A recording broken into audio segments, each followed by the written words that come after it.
사람들은 살아가면서 가장 원하는 게 뭘까요? 여러 가지가 있겠지만 대부분 성공하는 것을 목표로 살아갑니다. 그리고 사람들은 성공하기 위해서 많은 것들이 필요하다고 하죠. 그래서 부모님들은 자식들을 좋은 대학, 넓은 인맥, 똑똑한 머리를 가지는데 혈안이 돼 있습니다. 하지만 자수성가형 부자들은 이것이 성공을 이루는데 거의 필요 없다고 합니다. 물론 이것이 목표를 달성하는데 도움이 될 수는 있습니다. 하지만 이것이 필수가 아니라는 말이죠. 보통 사람들은 좋은 집안에서 태어나지 않았고 자신의 가방끈이 짧다는 이유로 성공하는 길을 밟는 것을 주저합니다. 그리고 그것은 그들만의 리그라고 생각하죠. 하지만 이런 마음을 가지는 것부터가 성공하는데 이미 글렀다는 겁니다. 이런 자신의 부정적인 마음을 변화시키고 싶은 사람이나 이것이 별로 중요하지 않다는 사실을 이미 깨달은 사람은 여러 자기계발서를 읽고 성공의 전철에 점차 올라타려고 합니다. 하지만 여기서 문제가 발생합니다. 아무리 책을 많이 읽고 유명한 사람의 강의를 수백 번 들어도 별로 삶의 변화를 못 느낀다는 것입니다. 진짜 현재 자기계발을 열심히 하는 사람들이 공통적으로 가지고 있는 문제점이죠. 오늘 소개할 책 비상식적 성공 법칙은 역행자, 저자 자청도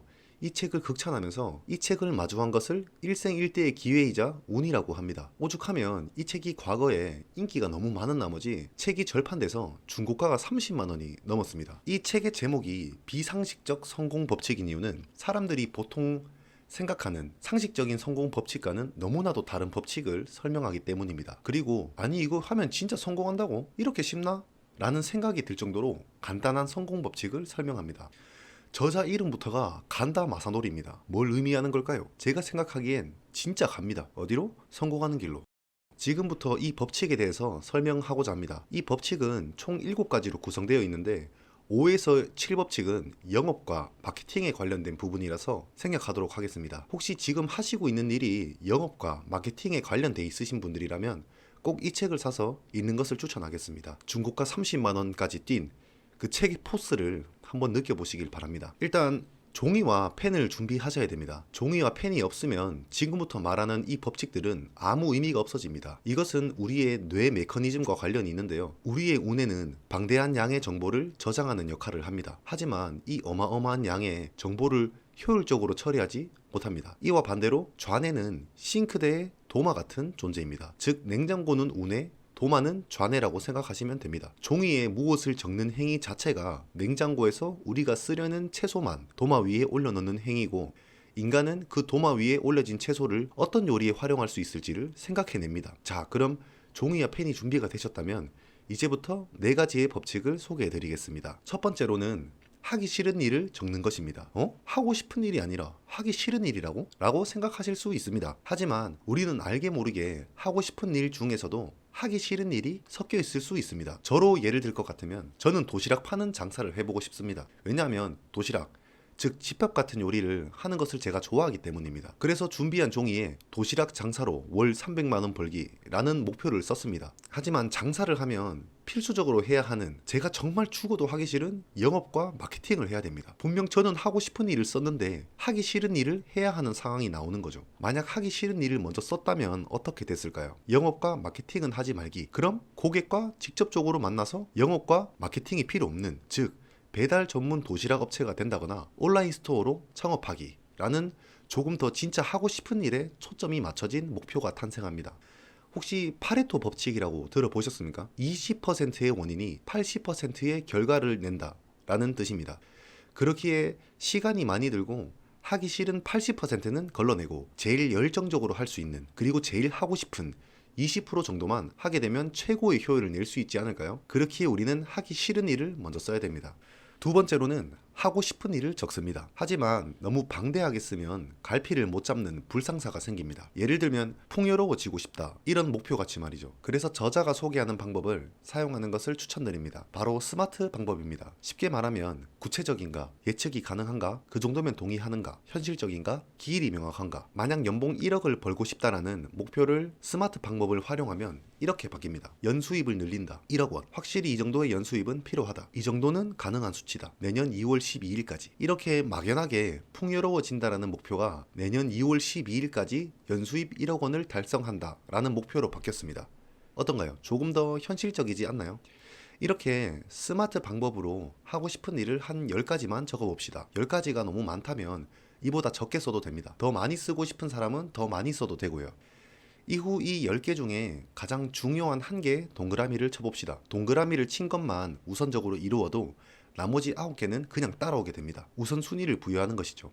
그리고 여기서 주의하셔야 할 점은 이렇게 하고 싶은 일을 썼던 종이를 자기 전과 자고 난 후 아침에 꼭 이 목표를 이루었다고 상상을 하면서 읽어야 됩니다. 이걸 왜 하냐 싶을 수도 있는데요. 이 책의 저자는 이런 반복적인 행동으로 자신이 목표를 꼭 이루겠다는 다짐을 무의식으로 집어넣어야 한다고 합니다. 그리고 자주성가한 부자들은 모두 다 이런 정확한 계획과 목표를 항상 상기시킨다고 합니다. 마이크로소프트 창시자 빌 게이츠는 분 단위로 자신의 일정을 계획한다고 합니다. 돈의 속성 김승호 회장도 돈을 모으겠다는 메모를 방 여기저기에 붙이고 항상 그것을 보면 실현된다고 합니다. 다 무의식으로 집어넣기 위한 방법입니다. 부자들의 자서전, 각종 자기계발서를 보면 대부분 이런 행위를 꼭 하라고 적혀 있습니다. 이게 왜 그러겠습니까? 진짜 효과가 있기 때문입니다. 아니 이렇게 쉬운 방법이었으면 개나 소나 다 성공하겠지, 이런 생각을 할 수 있습니다. 근데 이렇게 하라고 구체적인 방법까지도 설명했는데 진짜로 하는 사람이 주변에 과연 몇이나 될까요? 저는 거의 없다고 생각합니다. 전 실제로 살면서 그런 사람을 본 적도 없습니다. 그러니까 성공은 극소수만 하는 것이겠죠. 메모하고 읽는 것이 시간 많이 들고 돈 많이 드는 건 아닙니다. 하고 나서 효과가 없으면 그냥 그만두면 됩니다. 속는 셈 치고 꼭 한번 해보시기 바랍니다. 세 번째로는 셀프 이미지를 만듭니다. 하기 싫은 일, 하고 싶은 일 다 적었습니다. 자, 이제 이것을 이루기 위한 아주 사소한 발걸음 하나씩만 내디지면 됩니다. 하지만 난 할 수 없어. 내 주변을 봐봐. 실패한 사람들이 이렇게 많잖아. 이런 생각을 하게 된다면 방금까지 했던 것들이 무슨 의미가 있을까요? 그렇게 도전조차 안 하게 되면 그럼 남는 시간에 뭘 할까요? 평소에 그려왔듯이 생산적이지 않은 일에 시간만 허비할 것입니다. 그래서 우리는 셀프 이미지를 만들어야 됩니다. 셀프 이미지를 어떻게 만들까요? 자신에게 직함을 하나 만들어준다고 생각하시면 쉽습니다. 예를 들어서 설명하겠습니다. 요즘 주변에 대형마트가 하나둘씩 생겨서 이제 매출이 급감해서 여러 고생을 하고 있는 채소가게 아저씨가 있습니다. 채소가게 아저씨는 이 불황을 이겨내야만 하는데 나 같은 일개 자영업자가 대기업을 어떻게 이겨? 라는 그런 생각만 한다면 그 자리에서 장사를 접는 수밖에 없습니다. 하지만 자신에게 사람들의 건강만큼은 꼭 책임지는 그런 채소가게 아저씨라는 직함을 만들어주면 어떨까요? 물론 채소 품질이 좋기 때문에 가격 경쟁력 면에서는 대형마트에게 빌리게 됩니다. 하지만 가성비를 따지는 사람이 있으면 건강을 따지는 사람이 있기 마련입니다. 아이들의 건강을 걱정하는 주부, 프리미엄 채소만 먹는 부유층 사람들처럼 말입니다. 또한 이런 분들은 단골이 될 확률이 매우 높습니다. 반면에 가성비만 따지는 사람들은 또 다른 가성비 상점이 나오면 금방 갈아타기 일쑤죠. 이렇게 대형마트를 꼭 이겨야 한다고 생각을 하면 답이 없습니다. 우리는 그저 우리가 할 수 있는 것, 우리가 잘하는 것에만 최고의 성과를 내면 됩니다. 거창하지 않아도 됩니다. 할 수 있다는 긍정적인 마음을 가지면 불가능했던 모든 것들에게도 가능성이 보이게 되고 앞으로 목표를 이루는 과정에서 수많은 장애물을 만날 텐데 이때도 영리하게 헤쳐나갈 수 있는 그런 힘을 가지게 됩니다. 자, 네 번째입니다. 자, 그런 목표를 이루기 위해서는 그에 해당하는 정보가 필요합니다. 정보를 얻으려면 어떻게 해야 될까요? 부자들의 책을 보면 옆에 친구들이 자신의 앞으로의 인생을 대변한다 라는 말을 자주 합니다. 그래서 진정으로 자신이 바뀌고 싶다면 주변의 사람들부터 고쳐나가라고 합니다. 하지만 여태 쌓아왔던 인간관계를 한 번에 버릴 수는 없는 노릇이고 또 부자들에게 만나고 싶다고 이메일을 보내도 저희 이메일을 읽는 것조차 안 할 것입니다. 그들에게는 시간이 돈일 테니까요. 그래서 저자는 이 대안으로 책 읽기를 추천합니다. 하지만 알잖아요. 저희는 매일 야근에 시달리고 집에 오면 너무 피곤해서 자고 주말에도 평일에 쌓인 피곤함을 풀겠다고 책 읽을 시간이 하나도 없죠. 그럼 이건 어떨까요? 바로 오디오입니다. 미국에서는 자동차로 출퇴근하면서 오디오를 듣는 문화가 발달이 되어 있다고 합니다. 출퇴근 시간에만 오디오북을 들어도 관련 정보는 물론 운전한다고 죽이는 시간을 생산적인 시간으로 살릴 수 있습니다. 그리고 오디오북을 듣는 목적에는 정보만 있는 것이 아닙니다. 인간은 멍하니 있을 때마다 사소한 근심, 걱정으로 가득 찹니다. 이 경험은 대부분 느껴보셨을 겁니다. 왜 그러냐고요? 이게 인간의 본능이라서 그럽니다. 오디오북은 이 본능을 이겨내는데 큰 도움을 준다고 합니다. 자서전, 자기계발서, 재테크 서적을 보면 저자의 실패를 통한 성공 경험을 들을 수 있습니다. 출퇴근 내내 이런 성공 경험을 듣게 된다면 사람의 내면은 어떻게 바뀔까요? 네, 긍정적인 에너지로 가득 찹니다. 그리고 긍정적인 에너지는 후에 행동으로 변화하게 되죠.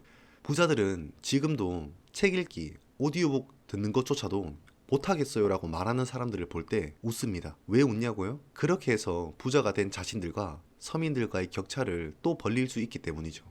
명심하십시오. 첫 걸음이 가장 힘듭니다. 하지만 첫 걸음만 떼면 반동으로 두 번째 걸음은 쉬워집니다. 세 번째는 더 쉬워지고요. 앞서 말씀드린 방법을 활용하면 이렇게 움직이는 게 자연스러운 날이 빠른 시일 내에 올 것이라고 확신합니다. 아직도 너무 단순한 방법이라서 의심이 드시나요? 이에 걸맞는 명언이 하나 있습니다. 시청해주셔서 진심으로 감사드립니다.